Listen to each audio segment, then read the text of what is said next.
Good morning. Today is 3rd of November and the day is Tuesday. Right now I'm with the 10th Cambridge class and the chapter we are working on is waves. So, we have learned with your class, we have learned about I think waves, types of waves, and we have also learned about two graphs which are displacement and distance graph and displacement and time graph. This is the work we did the last time. So another important thing is we use an instrument in the lab which is called ripple tank. So ripple tank is basically a kind of a tray which is made up of glass. It's like a tray and it's made of glass and it's like aquarium.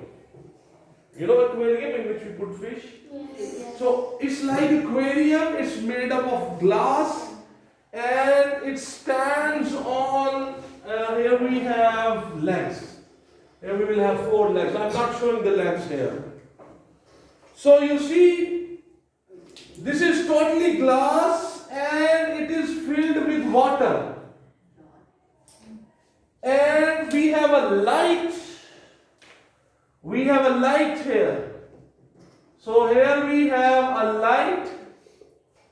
When this light will be switched on, that light will pass through this water and through this glass bottom and its shadow. The shadow of the water will be formed under this table. Here on the floor, the shadow of this water can be seen. You understand what I'm saying? Yes. So, here, another thing, very important thing, here we put an electric motor.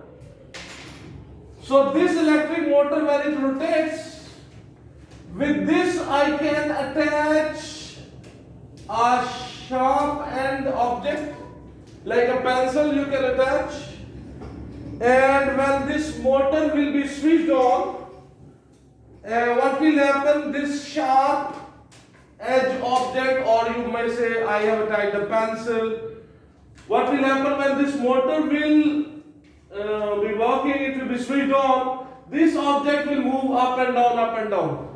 When it will move up and down, it will touch the surface of the water. It will produce disturbance in the water. It will produce transverse waves in the water. With this motor, we can also attach a scale, a horizontal scale. So what will happen? A horizontal scale, and what will happen when I will switch it on? This horizontal scale will move up and down, and it will touch the water, so waves will be generated in the water which is in the ripple tank. So very simple, this is a very simple construction of the ripple tank. You can also read about it in your textbook. The ripple tank is used to study the behavior of the waves in different conditions. We observe the shadow of the waves and we change conditions, different conditions, and we observe that how the waves are behaving in different conditions. We will learn that. So when you disturb, what will happen? The water will be no more in a level. The surface, somewhere the surface of the water will go up, somewhere the surface of the water will go below the mean position, somewhere it goes below and somewhere it goes up.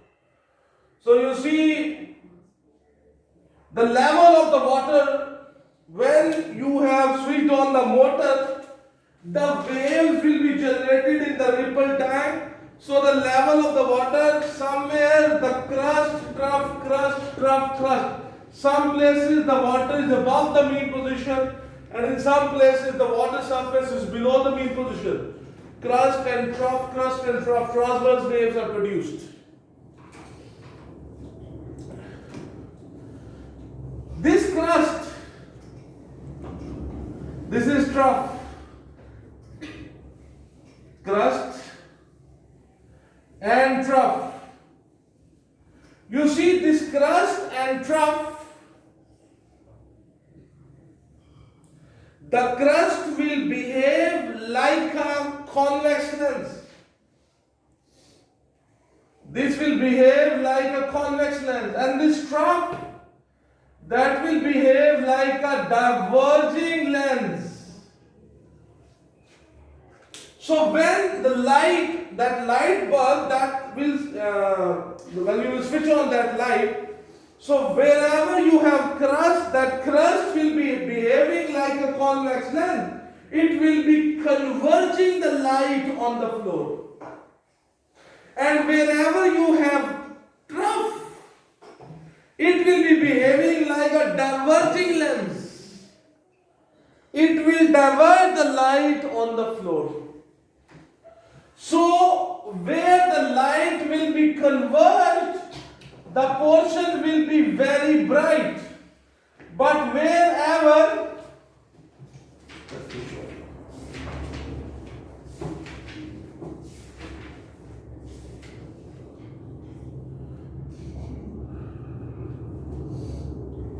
so wherever it's acting like a converging lens, it will converge, it will focus the light on the floor. So this will become very bright. But this portion, trough, which is acting like a diverging lens, it will divert the light. So relative to this portion, this will be little darker.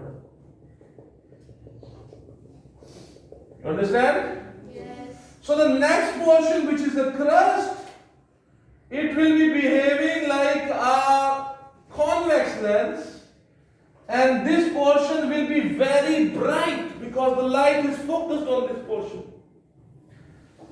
And below this portion, which is a trough, and we learned that the trough will be acting like a diverging lens, and then when the light will be diverged in this portion, so this portion will be little darker as compared to this portion. So you see, as the waves are produced, the crust and the trough, they both are acting like a convex lens and a concave lens, converging lens and diverging lens. So when the light will pass through them, on the floor, you will see a bright band and a dark band, then a bright band, and then a dark band, then a bright band, and a dark band. You see, on the floor, you will observe, when you look at the floor, you will observe a bright band, dark band, bright band, dark band, bright band, dark band, and you will observe they are moving with the waves. As the waves are going this way, these bands will be also seems to be moving in that way on the floor. So this is ripple tank. You should know how the ripple tank is constructed. The purpose of the ripple tank is to observe the behavior of water waves and how that shadow is formed. You should know these things. Okay? So in the ripple tank, we can perform different experiments, and we need to learn a little bit about how the waves will be behaving. For example, I can give you one example, that when the water waves are in deep water and the water waves are in the shallow water, some of their characteristics changes. For example, let me show you. Let me say this is a big ripple tank, or you may say it's a swimming pool. And from here, a mechanism is used and the waves are produced. So this is the normal level of the water. And what you will observe, and here I have put something, a block.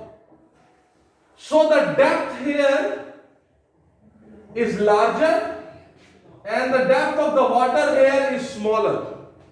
You see what I have done here in this ripple tank, or you can say it's a swimming pool and it's controlled environment. So what I have done here, I have filled it with the water, and in one portion of the ripple tank the depth is larger, it has more depth, and in one portion of the swimming pool, or you can say the ripple tank, the depth of the water is less. So this portion is deep and this portion is shallow. So what you will observe, that when you will produce waves, you will observe that the waves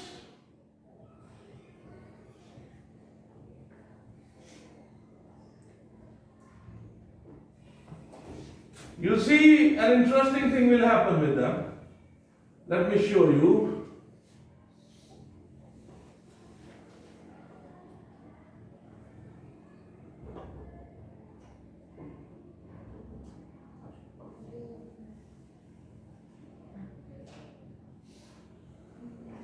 You see what happened here?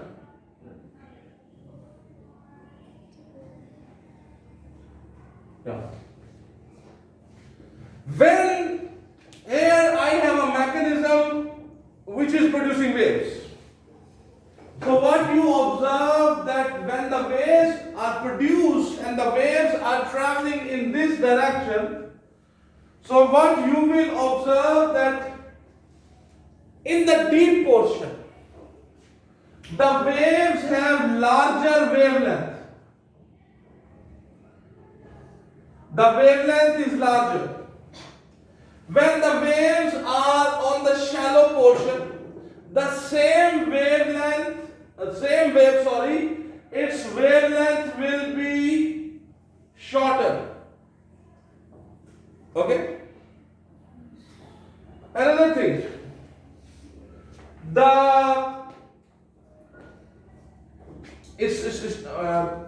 remember always this thing. Whatever will be the frequency in the deep water, same will be the frequency in the shallow water. The frequency when the water wave moves from the deep water into shallow water do not change. Okay? So one thing which changes is when the wave moves from the deep water into the shallow water is the wavelength. Okay? Another thing which changes is the speed.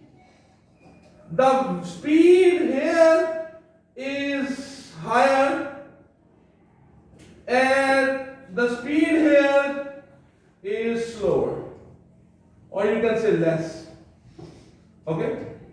You can say it has larger speed, larger or slower or faster, you can say. Whatever word you like to use. In the deep water, the waves will have high speed. And in the shallow water, the waves will have less speed. So you understand this thing? So we will continue discussion on this topic. But you remember three things only.